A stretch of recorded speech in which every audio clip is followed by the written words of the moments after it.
Hey guys, welcome back to another acrylic nail tutorial. I am starting off her nails, of course, as in every other tutorial. We're pushing her cuticles back and just basically making her nail bed ready for the actual acrylic process. After pushing her cuticles back, I had went on ahead and started to e-file with my electric nail drill that I got from Amazon by the brand Ofini. I have been using it ever since I started doing nails, and I absolutely loved it, and it was very affordable on Amazon. So if you're interested, just go ahead and check that out. Of course, you want to do this to every nail, get it prepared. You want to make sure you're removing all of the dead skin, and you also is removing the shine from her actual natural nail, because you want the acrylic to stick to the nail as much as possible. If you don't do this step, then the nail is just going to pop off, and you do not want that, trust me.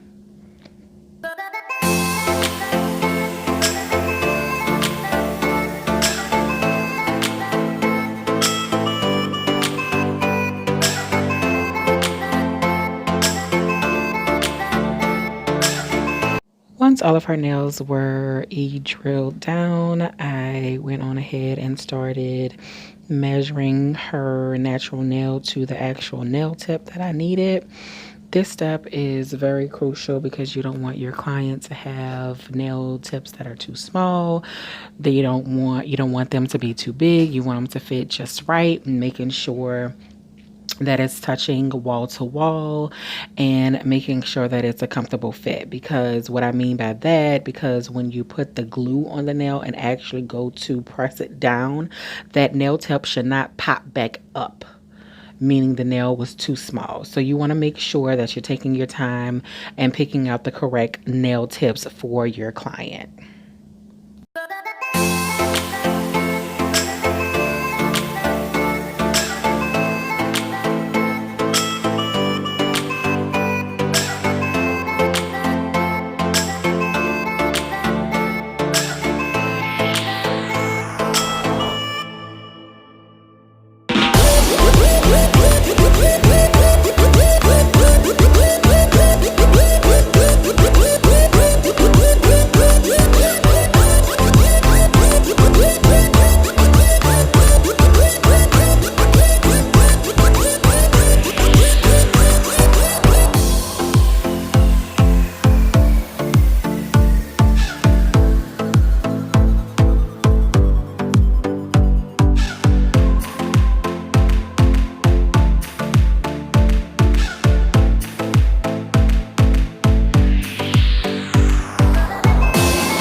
all of the nails are on and they are all properly placed on your client's nails, the next step is to file the natural nail with the nail tip. I'm sorry.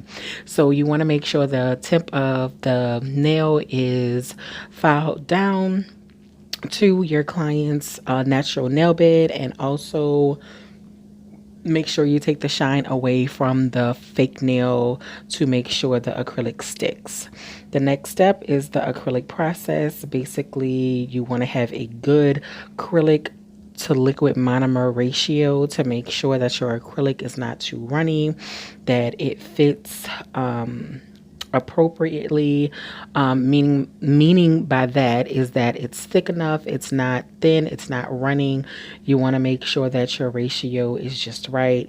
You want to make sure that your client is very still for this part. Before that step, please make sure that you apply nail primer, and also something else. I can't remember what I'm saying, y'all. Y'all have to excuse me. But anyway, with the acrylic process, you always want to make sure that you're taking your time. You see here that I am dipping my brush into the liquid, and then I'm dipping it into the acrylic and then wiping it with each time. That is important because you do not want your brush to dry up whatsoever. I believe on this one I was using the Mia Secret clear acrylic, and also the Mia Secret liquid monomer. And I believe this is just a regular oval Kolinsky number 10 brush that I got from Sally's. So yeah, you want to make sure that you're doing this carefully. You want to do this with ease. This took me a lot of practice to get this down, but I believe with each time that I'm doing this, I am mastering my craft. And you don't want the nail to be too thin. That way the client will break up. You just want to make sure that you have a correct natural thickness to each nail, because you don't want it to look very bulky or anything like that. So yeah, you want to make sure that you're cleaning your brush off and applying as you see. Some people use a 3B method. I just use the method as I go.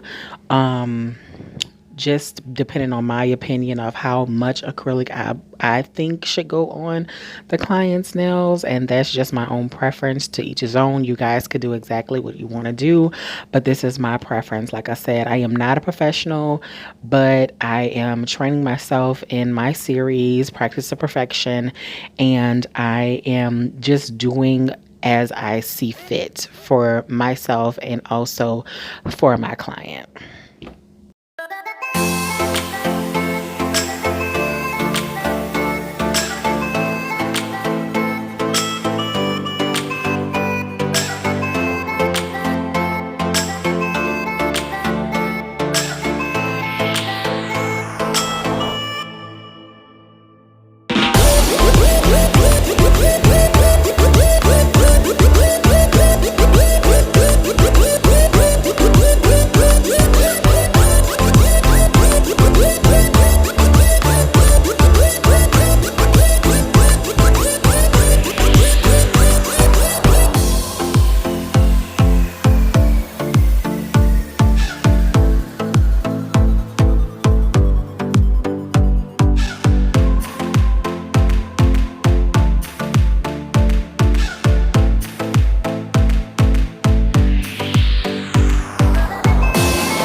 After the acrylic process, you want to go ahead and just file your nails down to the shape that your client prefers. Here I was doing my godmother's nails and she just wanted a regular square shape, and that's exactly what I'm doing here. Just filing down the sides, the top, making sure that I'm following in the shape that she prefers. And you want to do that to each nail. You also want to make sure that you're going on side of the nail beds to make sure that there's no dried up acrylic on the side. If there is, just go ahead and take your finger, push it in and file it away. You want to be gentle doing this. You don't want to be too hard or heavy handed doing this because you can hurt your client and you don't want that to have anything against you. So you want to be careful with that.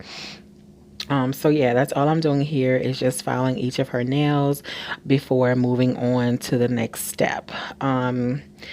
Again, just filing the nails from side to side, which is nail wall to nail wall and to the top of the nail. And I also was filing down behind the nail. That's on this part as you see there. Here I am just using a large squared 100 to 180 nail file that I ordered from Long Hair Pretty Nails' website. And so far so good. I really love the grit on both sides of this nail file, and it's easy to use. It took me some time though. It's easy now, but when I first started, it was really hard for me in the beginning because I was used to using like the small rounded nail files. This was a large one and it's also squared, so it took me some time to actually get a handle on it, and when I did, I was rolling. So again, I'm just filing her nails to the shape that she wants, and of course you want to do this to each nail before we move on to the next step.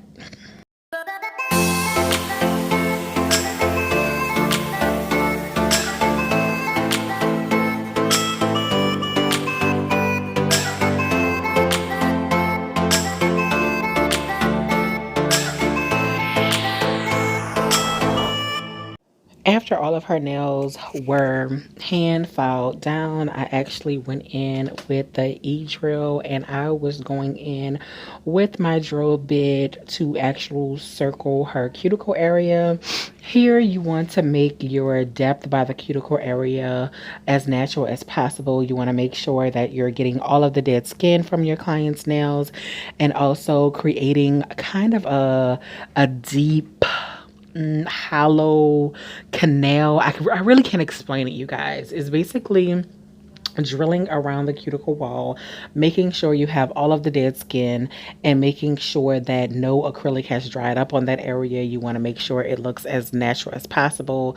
Of course, you want to make sure all of your clients' nails do not look fake at all. You want them to make sure that it's natural as possible, and that is always my goal with each client that I have, making sure that I am taking my time going around cuticle wall from sidewall to sidewall, and I'm also filing the top of her nails to smooth them out as well.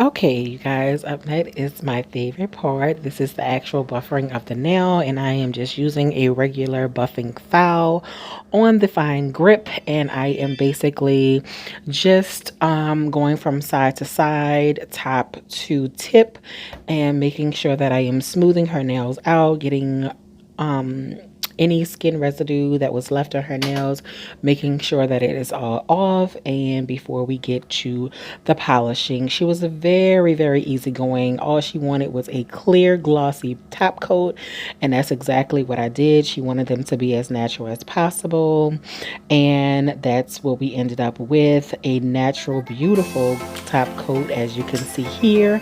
And that is the end of this video. Until next time, you guys.